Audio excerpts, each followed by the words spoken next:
पति की मौत के बाद सुधा और उसकी बेटी प्रिया अपनी देवरानी और देवर के सहारे किसी तरह दिन काट रही थी। सुधा का देवर पीयूष तो फिर भी ठीक था, लेकिन उसकी देवरानी बहुत खराब थी। वो उसको फूटी आंख नहीं सुहाती थी। सुबह से बस इस फर्श को घिसने में लगी है। खाना क्या तेरा मरा हुआ पति बनाएगा ऊपर से आकर?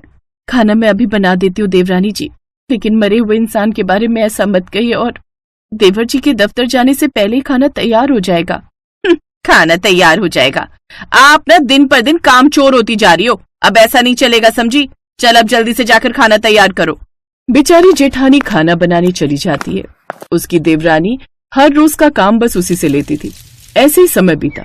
सुधा सारा काम अपनी जेठानी और उसकी छोटी 8 साल की बच्ची से लेती थी। एक रोज सुधा लगातार काम करने के कारण काफी थक जाती है और उसकी तबीयत काफी खराब हो जाती है, जिससे उसे तेज बुखार हो जाता है। उस रोज वो अपने कमरे से बाहर नहीं आती। ये देख देवरानी गुस्से में आ जाती है। क्या है ये सब जेठानी जी? सुबह के 9 बज रहे हैं, अभी तक बिस्तर पर पड़ी हो। आज काम करने का इरादा नहीं है क्या? अंकिता, मेरी तबीयत काफी खराब लग रही है। सर में तेज दर्द भी है। आज मुझसे काम नहीं हो पाएगा। ये सुनकर तो देवरानी गुस्से में आ जाती है। वाह जी वाह, ठूस ठूस कर खाने में तो तुम्हें कोई बीमारी नहीं होती, लेकिन ऐसे काम करने में तुम माँ बेटी को तकलीफ होती है। मेरे घर में मुफ्त की रोटियां तोड़ने को नहीं मिलेंगी, समझी? अपना बोरिया बिस्तर उठाओ और दोनों माँ बेटी यहाँ से चलती बनो। अंकिता उनके सामान की पोटली उठाकर फेंक देती है, साथ ही उन दोनों को घर से भी निकाल देती है। ऐसा मत करो देवरानी जी, मेरी बच्ची के बारे में तो सोचो। मैं उसे लेकर कहाँ जाऊंगी?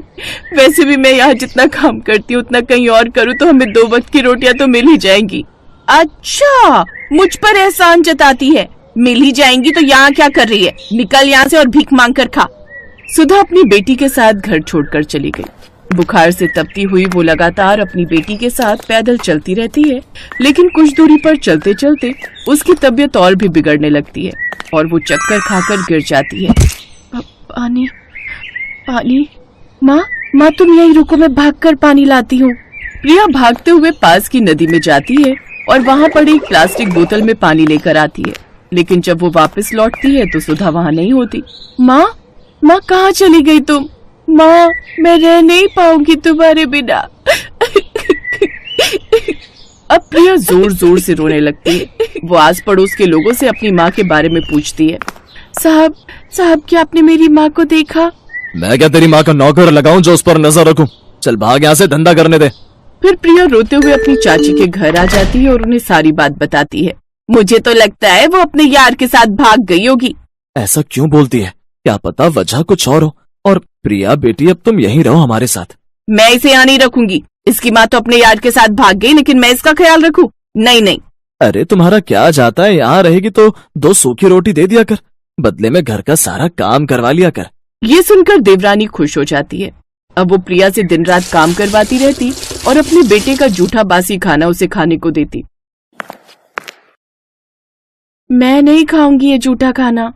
ज्यादा बकवास मत कर, नहीं तो ये भी नहीं मिलेगा, समझी? अगर तुझे यहाँ रहना है तो जूठा और बासी खाना ही खाना पड़ेगा। अब वो उसे बासी खाना खाने को ही देती।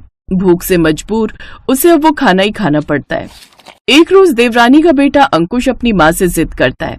माँ, मुझे मैक्रोनी खानी है। मेरे स्कूल के थोड़ी दूर पर एक ठेला है, सुना है वहाँ की मैक्रोनी बहुत ही अच्छी होती है। पापा को बोलो हमें लेकर चले वहाँ। सुना है वहाँ बहुत लोगों की भीड़ आती है उसकी मैक्रोनी खाने। अच्छा, फिर तो मैं अभी तुम्हारे पापा को फोन करती हूँ कि वो शाम को जल्दी घर आ जाए और हमें वहाँ लेकर चले। अंकिता अपने पति को फोन कर देती है। मैक्रोनी खाने का तो मेरा भी बड़ा मन है। ठीक है, मैं शाम को जल्दी घर आऊंगा, तब चलेंगे उस ठेले पर। शाम को वो सभी उस ठेले पर जाने के लिए तैयार हो जाते हैं, लेकिन तभी प्रिया बोलती है। चाचा, मैं भी मैक्रोनी खाने जाऊंगी, मेरा भी बड़ा मन है। हाँ, जैसे तेरा बाप तो जायदाद छोड़कर गया है ना। क्यों गुस्सा करती हो अंकिता? चलने दो, इसे भी बच्ची है, इसका भी मन होगा। अब वो सभी उस ठेले पर मैक्रोनी खाने चले जाते हैं, जहाँ काफी लंबी भीड़ लगी हुई थी। अरे बाप रे, इतनी लंबी लाइन लगी है यहाँ तो। ऐसे में तो रात तक नंबर आएगा।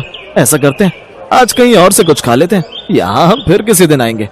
वो लोग वहाँ से जाने लगते हैं, तभी कुछ ग्राहक आपस में बात करते हुए। गजब स्वाद है इस मैक्रोनी वाले के हाथों में। इतनी टेस्टी मैक्रोनी तो हमने आज तक नहीं खाई। ये सुनते ही देवरानी के कान खड़े हो गए। क्या सचमुच में इतनी अच्छी मैक्रोनी है यहाँ की? अब तो हम खा कर ही जाएंगे, फिर काफी देर तक इंतजार भी करना पड़े तो कोई बात नहीं। अब वो भी ठेले पर नंबर लगाने के लिए खड़े हो जाते हैं। फिर जैसे ही उनका नंबर आता है तो ठेले पर खड़ी औरत को देख वो हैरान रह जाते हैं, क्योंकि वो और कोई नहीं बल्कि सुधा ही थी। सुधा को देखते ही प्रिया भागकर अपनी माँ के पास जाती है और उससे लिपट जाती है। माँ तुम जिंदा हो माँ? और तुम यहाँ कैसे? उस दिन तुम चक्कर खाकर गिर गई थी, फिर कहाँ गायब हो गई थी? मैंने तुम्हें कितना ढूंढा माँ, लेकिन तुम कहीं नहीं मिली। बेटी, उस दिन मैं जब तेज तबीयत खराब होने के कारण वहाँ पड़ी हुई थी तब। मुझे बचा ले प्रभु, मेरी बच्ची को अनाथ मत होने देना। तभी वहाँ से एक बूढ़ा आदमी ठेला लेकर आ रहा था। अरे बेटी, तुम्हारी तबीयत तो बहुत खराब है, आओ चलो मेरे साथ, मैं तुम्हें दवाई पानी देता हूँ। लेकिन मैं कुछ कहने सुनने की होश में नहीं थी। फिर ये बाबा मुझे जैसे तैसे अपने घर ले आए। इनकी कोई संतान नहीं थी, इसलिए इन्होंने मुझे यहीं अपने साथ ही रहने दिया और साथ ही मुझे ये बढ़िया मैक्रोनी भी बनानी सिखाई। हमने तुझे बहुत ढूंढा, लेकिन तू हमें कहीं नहीं मिली बेटी। मैं चाचा के घर वापस चली गई थी माँ। मुझे लगा तू वहाँ कभी नहीं जाएगी, इसलिए मैंने तुझे वहाँ नहीं ढूंढा। खैर, अब तू आ गई है ना, तो अब तू अपनी माँ के साथ ही रहेगी। नहीं भाभी, आप दोनों हमारे साथ अपने घर वापस चलिए, इन बाबा को यहीं छोड़िए। अब हम खुद का रेस्टोरेंट खोलेंगे, आप उसी में मैक्रोनी बनाकर बेचना और हम खूब पैसे कमाएंगे। नहीं, मैं बाबा को धोखा नहीं दे सकती।